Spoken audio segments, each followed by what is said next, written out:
Hello, dear friends, continue to study Bereshit book. Today we are reading chapter number 44. A silver cup in a sack. Now Joseph gave these instructions to the steward of his house. Fill the men's sacks with as much food as they can carry, and put each man's silver in the mouth of his sack.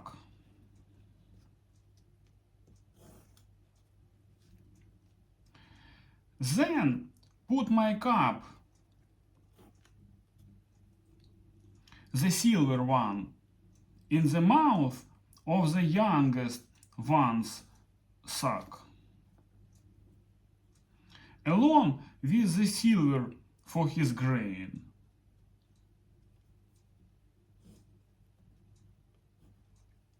And he did as Joseph said. As morning dawned, the men were sent on their way with their donkeys.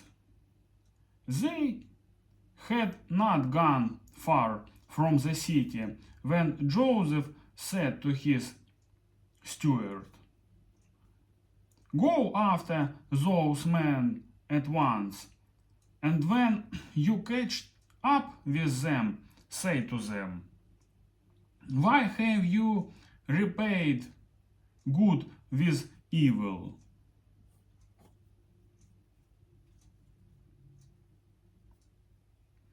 Isn't this the cup my master drinks from and also uses for divination?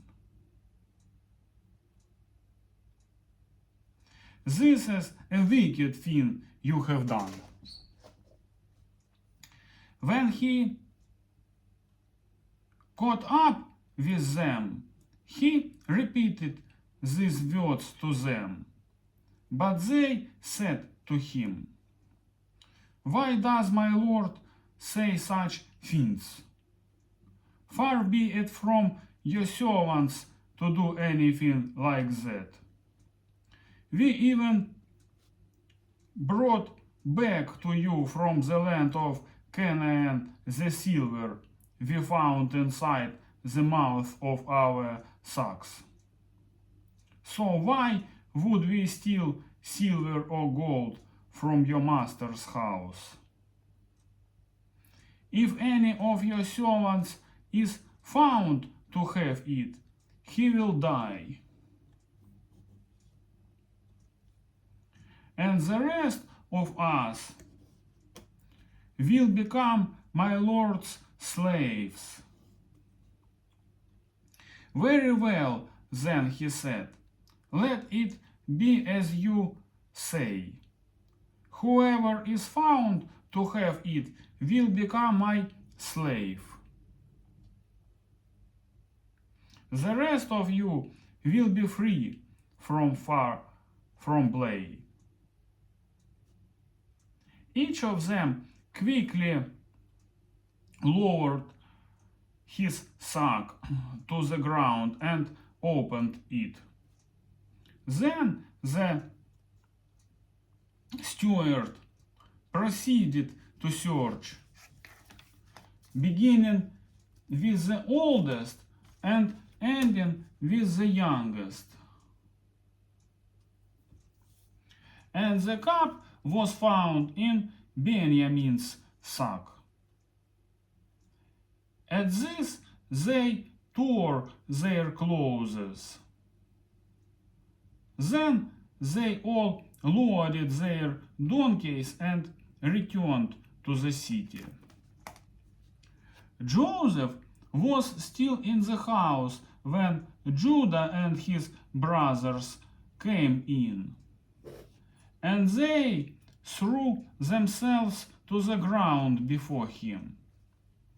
Joseph said to them, "What is this you have done? Don't you know that a man like me can find things out by divination. What can we say to my lord? Judah replied. What can we say? How can we prove our innocence? God has uncovered your servant's guilt. We are now my lord's slaves, we ourselves and the one who was found to have the cup. But Joseph said, Far be it from me to do such a thing. Only the man who was found to have the cup will become my slave. The rest of you go back to your father in peace. Then Judah went up to him and said, Please, my lord, let your servant speak a word to my lord. Do not be angry with your servant, though you are equal to Pharaoh himself. My lord asked his servants, Do you have a father or a brother? And we answered, We have an aged father, and there is a young son born to him in his old age. His brother is dead, and he is the only one of his mother's sons left, and his father loves him.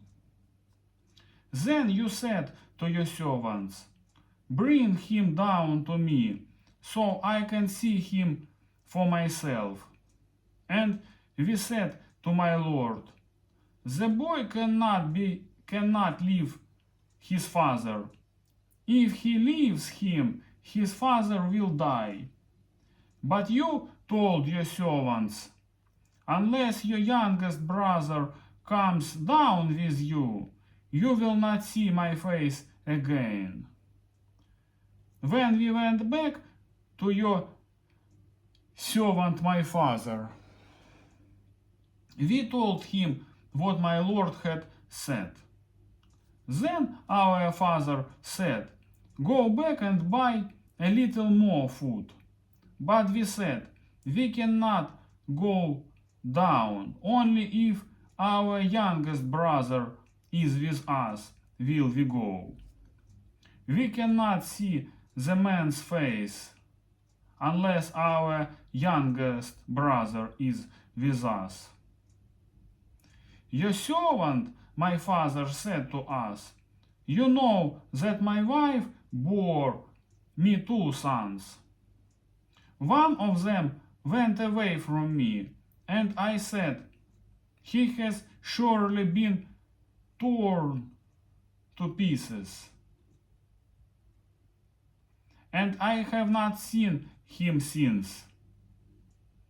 If you take this one from me too, and harm comes to him, you will bring my gray head down to the grave in misery. So now, if the boy is not with us when I go back to your servant my father, and if my father whose life is closely bound up with the boy's life, sees that the boy isn't there, he will die. Your servants will bring the gray head of our father down to the grave in sorrow. Your servant guaranteed the boy's safety to my father. I said, If I do not bring him back to you, I will bear the blame before you, my father, all my life. Now then, please let your servant remain here as my lord's slave, in place of the boy, and let the boy return with his brothers. How can I go back to my father if the boy is not with me. No, do not let me see the misery that would come upon my father. Today that's all, my friends. Bye bye.